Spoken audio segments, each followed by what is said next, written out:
Bienvenue dans cette vidéo où je vais aborder avec vous les studios photo cosplay du Japon.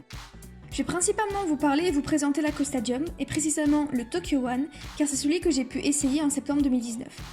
Je vous parlerai de celui d'Osaka à la fin, ainsi que d'autres studios.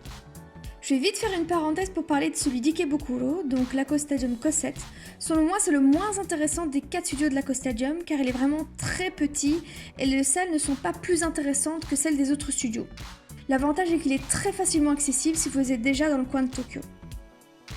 Sur le site, vous pouvez voir des photos des différentes pièces et accessoires disponibles pour chaque studio de l'Akostadium. Parfois, on ne visualise pas assez le potentiel de certains décors, c'est pour cela que j'ai décidé de faire cette vidéo. Concernant le prix, je vous conseille de traduire le tableau, qui vous donnera le prix en fonction du jour que vous prenez, de si vous achetez votre ticket à l'avance ou non, et le temps que vous comptez y rester. Mais généralement, vous pouvez compter une trentaine d'euros par personne, helper et photographe compris. L'Akostadium Tokyo One se trouve à Chiba, dans un centre commercial. Vous arrivez à l'entrée et on vous donnera un badge. Attention, vous devez faire une carte avant de pouvoir acheter votre entrée. Cela prend du temps à faire, donc je vous conseille de venir le faire avant votre journée de shooting. Vous pouvez le faire dans n'importe quel Akostadium. Personnellement, j'ai été le faire à celui d'Ikebukuro. Vous aurez accès à des vestiaires, à des casiers, ainsi qu'à de la location de matériel photo. Vous avez à votre disposition une quantité importante d'accessoires que vous pourrez prendre pour décorer les pièces ou accessoiriser votre costume. N'oubliez pas de bien remettre le tout à sa place après, car ils sont rangés par catégorie. Vous avez de nombreuses peluches, des épées, des ballons, des fleurs et plein d'autres choses. Les pièces ont parfois directement des accessoires et meubles qui sont déjà disposés dans la pièce et que vous pouvez bouger et utiliser à votre guise.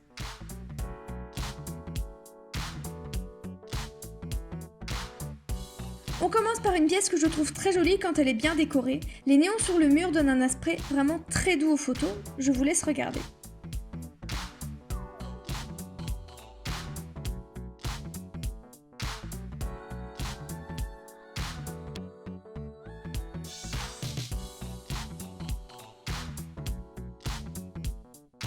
On a également des pièces beaucoup plus sobres où elles sont toutes blanches ou toutes noires, à vous de les décorer ou de profiter de cet aspect minimaliste. On peut retrouver des murs et des couloirs décorés selon un thème.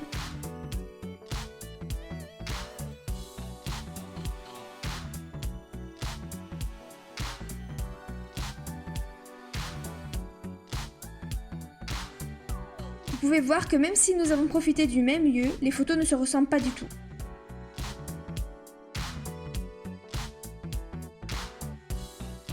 C'est ce que je trouve intéressant avec ce genre de studio justement. Moi et mes amis y avons été à 3 moments différents et nous n'avons que peu profité des mêmes salles, au contraire.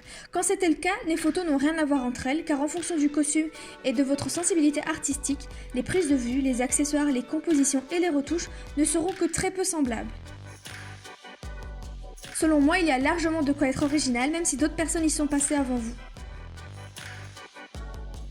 Ce que j'adore aussi, c'est que nous changeons vraiment d'univers et d'ambiance d'une pièce à l'autre.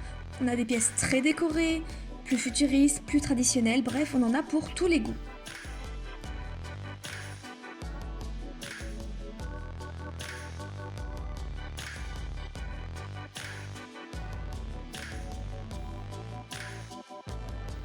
Ce décor chinois par exemple était magnifique avec d'un côté un portail et de l'autre un salon de thé.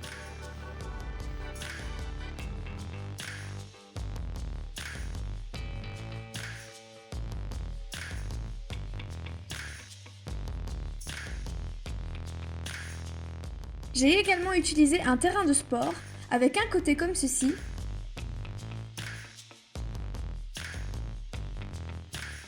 et l'autre côté qui faisait un peu plus décor de scène de spectacle. Dans la pièce juste à côté, on avait le décor d'un vestiaire très sympathique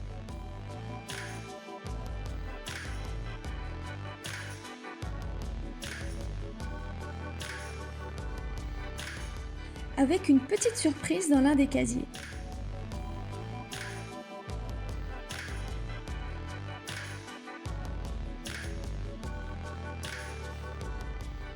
Cette pièce était également déjà très accessoirisée et tout était à votre disposition, à vous de le bouger de nouveau.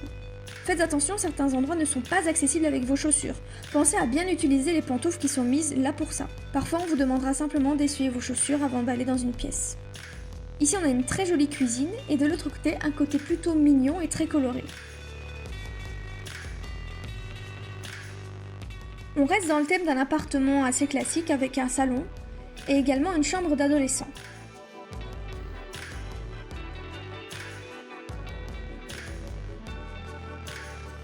Maintenant, changeons totalement de style avec un décor sur le thème d'Alice au pays des merveilles. Attention, ici on le voit bien, certaines pièces ne sont pas très bien éclairées. Pensez à travailler en format RAW ou à amener ou louer de quoi éclairer un peu plus votre modèle. Ici on a un couloir typique d'une école japonaise comme on peut en voir dans les animés. Avec évidemment la classe qui va avec. De nouveau, n'hésitez pas à bouger les meubles et à utiliser les accessoires pour rendre vos photos uniques, comme le mégaphone ou le sac d'école. Sans oublier évidemment de bien tout remettre à sa place après. La scène disponible est également très élégante et vous pouvez changer la couleur des lumières comme vous le voulez. Nous avons toutes les trois profité de ce décor et pourtant nos photos sont encore une fois très différentes. Des cubes de couleurs unies ou décorés selon un thème sont également disponibles. À vous de jouer avec les couleurs, avec les retouches et les accessoires pour rendre vos photos, de nouveau, plus uniques.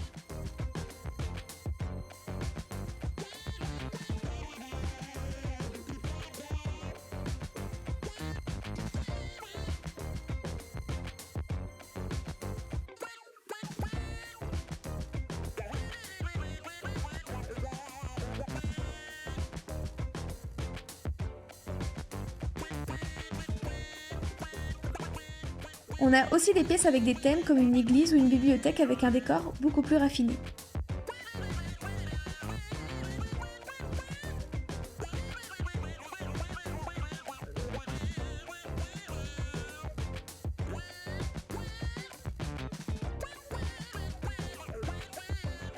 Les pièces avec un thème japonais sont évidemment là aussi, avec un intérieur, un cerisier ainsi que des ombrelles et des kimonos qui rendent la pièce particulièrement colorée.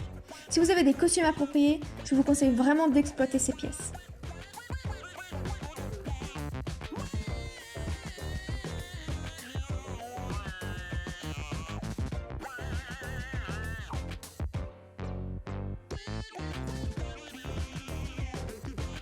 Vous souhaitez un style plus oriental? Pas de problème, voici une magnifique pièce pour vous.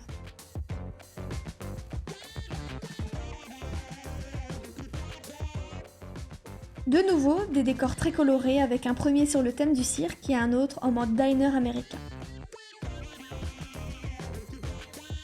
Voici quelques dernières pièces du Tokyo One avant d'un peu vous parler de l'Aquastadium d'Osaka.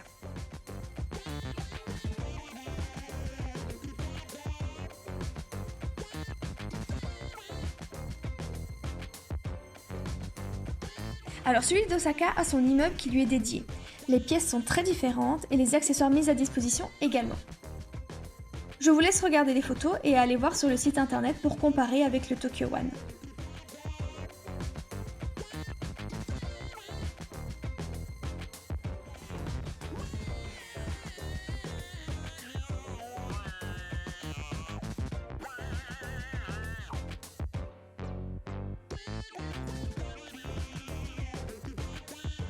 Évidemment, les studios photo cosplay ne s'arrêtent pas à l'Aquastadium.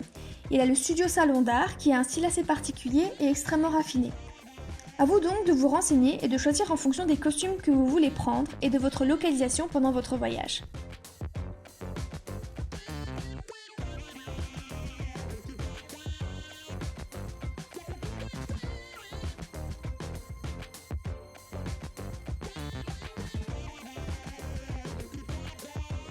Et pour en citer deux derniers, vous avez aussi le Booty Studio et le Studio Crown que je vous invite à aller découvrir également.